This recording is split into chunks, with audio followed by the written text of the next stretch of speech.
আমি মাননীয় মন্ত্রী মির্জা ফখরুল ইসলাম আলমগীরের সাথে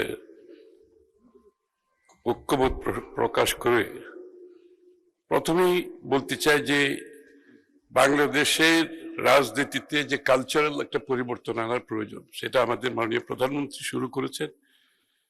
উনি বলেছেন অলরেডি, উনি যাওয়ার সময়ও এয়ারপোর্ট ওই হাজার লোক ওই সম্বর্ধনা বা আসার সময় করে নাই। এটা কিন্তু একটা বিরাট কালচারাল চেঞ্জ বাংলাদেশের। And Prime Minister is setting the standard. He is setting the standard. আগামীর বাংলাদেশের রাজনীতি কি হবে। দ্বিতীয় কথা হচ্ছে, মাননীয় স্পিকার, ওনার যে ভ্রমণ মালয়েশিয়া এবং চায়নাতে, এই ভ্রমণটার ভিত্তি ছিল আমাদের পররাষ্ট্রনীতির যে ভিত্তি তার উপর করে, যে আমাদের সাথে প্রত্যেকটি দেশের সম্পর্ক হবে on mutual respect, on mutual interest, one of non-interference এবং স্ট্র্যাটেজিক অটোনমি, আমাদের নিজস্ব অটোনমির ভিত্তিতে। মাননীয় প্রধানমন্ত্রীর এই ভিজিট সেটা প্রমাণ করেছেন।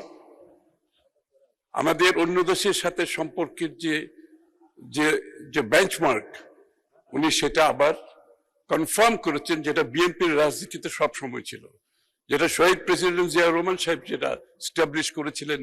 প্রত্যেকটি দেশের সাথে আমাদের সম্পর্ক হবে এই মানদণ্ডের উপর। আমরা কোথাও কম্প্রোমাইজ করব না। আমাদের সাথে প্রত্যেকটি দেশের যে সম্ভাবনা আছে, সেটা অর্থনৈতিক হোক, অন্য কোনো জেটে হোক, সেই সম্ভাবনাকে সম্পূর্ণ কাজে লাগিয়ে আমার ইন্টারেস্টে, আমার দেশের ইন্টারেস্টে, আমার জনগণের ইন্টারেস্টে কাজে লাগানোর জন্য আমরা মাল্টিল্যাটারালিজমের যে ফরেন পলিসি পারসু করেছি বিএনপির রাজনীতি শুরু থেকে এখন পর্যন্ত, উনি সেই ধারা অব্যাহত রেখেছেন। মালয়েশিয়াতে আমাদের শ্রমবাজারের একটা বড় ইন্টারেস্ট রয়েছে, মালয়েশিয়ার সাথে আমাদের এনার্জির একটা বড় ইন্টারেস্ট রয়েছে, এবং অন্যান্য ট্রেড ইন্টারেস্ট রয়েছে, ট্রেড এন্ড ইনভেস্টমেন্ট ইন্টারেস্ট রয়েছে। চায়নার সাথে আমাদের এগেইন বিভিন্ন অবকাঠামোগত উন্নয়নের ব্যাপারে, চায়নার সাথে বিশাল ট্রেড আমাদের সাথে, actually they are the largest trade partner of Bangladesh.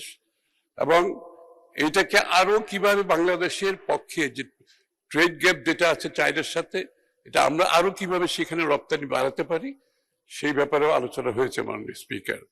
তো আমি মনে করি এই ভিজিটে উনি যে একটা বেঞ্চমার্ক, যে মানদণ্ড স্থাপন করেছেন, এটা আগামী বাংলাদেশের রাজনীতিতে শুধু নয়, বিশ্বের সাথে বাংলাদেশের কি সম্পর্ক হবে সেটা নিশ্চিত করেছে। আপনাকে ধন্যবাদ মাননীয় স্পিকার।